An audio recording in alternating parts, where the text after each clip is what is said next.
Deadline ನೆನಪಿಸುತ್ತಲೇ Iran ಮೇಲೆ America ದಾಳಿ. ಟೆಹರಾನ್ನಲ್ಲಿ ಆಸ್ಪತ್ರೆ, ಯೂನಿವರ್ಸಿಟಿ ಮೇಲೆ ಅಟ್ಯಾಕ್ ಅನ್ನು ಮಾಡಲಾಗಿದೆ. ಅಮೆರಿಕ ಮತ್ತು ಇಸ್ರೇಲ್ ಜಂಟಿ ಕಾರ್ಯಾಚರಣೆ.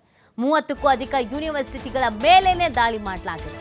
ಇರಾನ್ನಲ್ಲಿ ಆಸ್ಪತ್ರೆಗಳ ಮೇಲೂ ಕೂಡ ದಾಳಿ ಮಾಡಲಾಗಿದೆ. ಇಲ್ಲಿವರೆಗೂ 3 ಸಾವನ್ನಪ್ಪಿದ್ದಾರೆ ಅನ್ನೋದ್ರ ಬಗ್ಗೆ ಡೀಟೇಲ್ ಇದೆ. ಡೆಡ್ಲೈನ್ ನೆನಪಿಸ್ತಾ ಇರಾನ್ ಮೇಲೆ ಅಮೆರಿಕ ತನ್ನ ದಾಳಿಯನ್ನ ತೀವ್ರಗೊಳಿಸ್ತಾ ಇರೋದನ್ನ ನೋಡ್ತಾ ಇದೆ.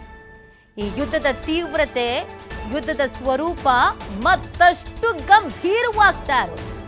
ಟೆಹರಾನ್ನಲ್ಲಿ ಪ್ರಮುಖವಾಗಿ ಹಾಸ್ಪಿಟಲ್ಸು, ಯೂನಿವರ್ಸಿಟಿ ಇವುಗಳ ಮೇಲೇನೆ ಟಾರ್ಗೆಟ್ ಮಾಡಿ ಅಟ್ಯಾಕ್ಸ್ಗಳನ್ನು ಮಾಡಲಾಗ್ತಾ ಇದೆ.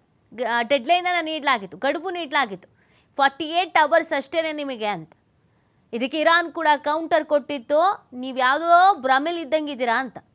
ಯಾವಾಗ ಯಾವುದೋ ಭ್ರಮೆಲಿದ್ದಂಗಿದ್ದೀರೋ ಅಂತ ಇರಾನ್ ಅವ್ರು ಹೇಳಿದ್ರು, ವಾಸ್ತವ ಪರಿಸ್ಥಿತಿ ಕರ್ಕೊಂಡು ಬರೋದಕ್ಕೆ ಅಮೆರಿಕ ಮತ್ತು ಇಸ್ರೇಲ್ ಮುಂದಾದಂಗೆ ಕಾಣಿಸ್ತಾ ಇದೆ.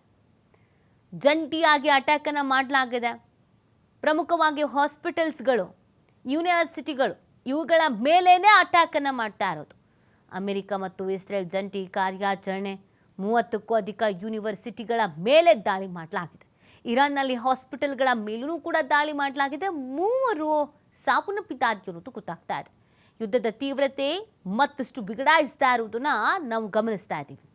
ಈ 48 ಗಂಟೆಗಳ ಗಡುವಲ್ಲಿ ಇನ್ನೇನೇನಾಗುತ್ತೋ, ಅಮೆರಿಕ ಮತ್ತು ಇಸ್ರೇಲ್ ಇನ್ನೆಷ್ಟು ತೀವ್ರ ಸ್ವರೂಪವಾದ ದಾಳಿ ಮಾಡುತ್ತೋ, ಅದಕ್ಕೆ ಇರಾನ್ ಇನ್ನೇನು ಕೌಂಟರ್ ಅಟ್ಯಾಕ್ ಮಾಡುತ್ತೋ, ಇರಾನ್ ಇನ್ನೆಲ್ಲೆಲ್ಲಿ ದಾಳಿ ಮಾಡುತ್ತೋ, ಭಯದ ವಾತಾವರಣ ಸೃಷ್ಟಿಯಾಗಿರೋದು. ಅಲ್ಲಿನ ದೃಶ್ಯಗಳನ್ನು ನೋಡ್ತಾ ಇದ್ದೀರಾ ನೀವು. ಎಲ್ಲ ಯಾವ ಥರದೊಂದು ಪರಿಸ್ಥಿತಿ, ಸಿಚುವೇಶನ್ಸ್ಗಳು ನಿರ್ಮಾಣ ಆಗಿದೆ ಅನ್ನೋದು. 30ಕ್ಕೂ ಹೆಚ್ಚಿನ ಯೂನಿವರ್ಸಿಟಿಗಳು, ಹಾಸ್ಪಿಟಲ್ಸ್ಗಳು ಅಂತಂದರೆ ಯೋಚನೆ ಮಾಡಿ, ಯಾವ್ದನ್ನು ಹೇಗೆ ಟಾರ್ಗೆಟ್ ಮಾಡಿದ್ದಾರೆ ಅನ್ನೋದು ಇಲ್ಲಿ ಗೊತ್ತಾಗತ್ತೆ.